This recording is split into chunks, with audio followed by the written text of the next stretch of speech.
So let's talk about virtual machines. And one thing that you're going to want to know is how a virtual machine works and what is a virtual machine. That's really going to help you in programming Java to understand the concepts that are involved in running your Java source code, running your Java programs. If you look at this diagram here, you can see that I'm showing several different operating systems. And this could be, you could have Windows, Linux, Mac. You can think of those operating system blocks as those operating systems, or really any operating system. Top of them is a virtual machine. This would be your Java virtual machine for Java.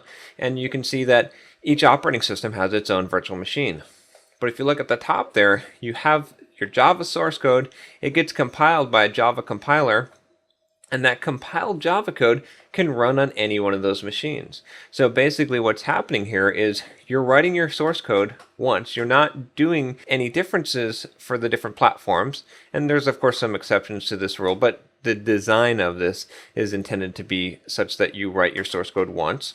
In fact, not only do you write it once, but you compile it once. This compiled Java code is actually interpreted. It's like an assembly language for these virtual machines, and the virtual machines are acting to make the same thing work in the different ways that operating systems handle things like files and networking. And so really you're writing your code against these common Java libraries using the Java language, and the virtual machines are handling the differences to produce basically the same output on each operating system. So that's the basic idea of a virtual machine, is that it's virtualizing the operating system. It's virtualizing your application so that it can run on any operating system, and it doesn't have to be written specifically for that operating system. And that's kind of really the key advantage of Java.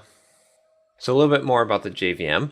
It's basically an abstraction layer. We talked about how the virtual machine, or how a virtual machine basically lets you abstract away or run your application on multiple operating systems and have them run the same way without having to create a different source code or do ifs inside your source code based on the operating system. You could just write your code in one way and target against the Java framework, and that the virtual machines would handle doing that thing, or rendering that view, or rendering file IO or network operation for you in that operating system. So it's an abstraction layer so that when you're programming in Java, when you're thinking in Java, you're thinking about the Java framework and you're not thinking about what operating system it targets. The other important thing about the JVM is that it doesn't run Java source code. It doesn't compile it. The Java source code is compiled ahead of time. It's compiled into .class files, which are basically bytecode.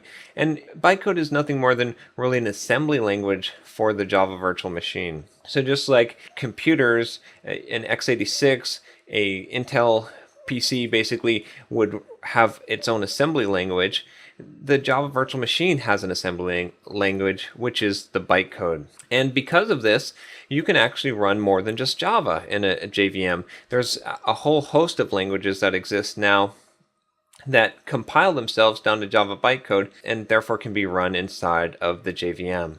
So really, this idea of bytecode is abstracting away, helping to abstract away the operating system so that you can run on multiple operating systems, but it's also abstracting away to some degree the programming language. And you'll see a similar thing if you're familiar with .NET. It's a very similar concept, except .NET wasn't really designed to go for different operating systems, but it does allow different languages.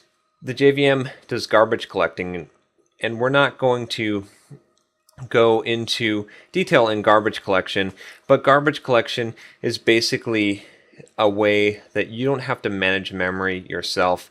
And the JVM is really what's allowing this to happen. As your code is being run and you're creating new objects and you're asking for new memory, the garbage collector is running in the background in the JVM where your application is running, and it's determining which things are no longer being used, and it's freeing up that memory for you. So this is a really important concept that a virtual machine provides to you, and that the JVM is doing. So if you're familiar with C++ and allocating your own memory and freeing it up, Java frees you from having to do that. And the other thing along with that, by running in a JVM, is you have some safety. It's kind of a sandbox. A JVM is going to do things like verify that the code doesn't violate its memory or address spacing, that it's not going to be able to just access some random part of the operating system.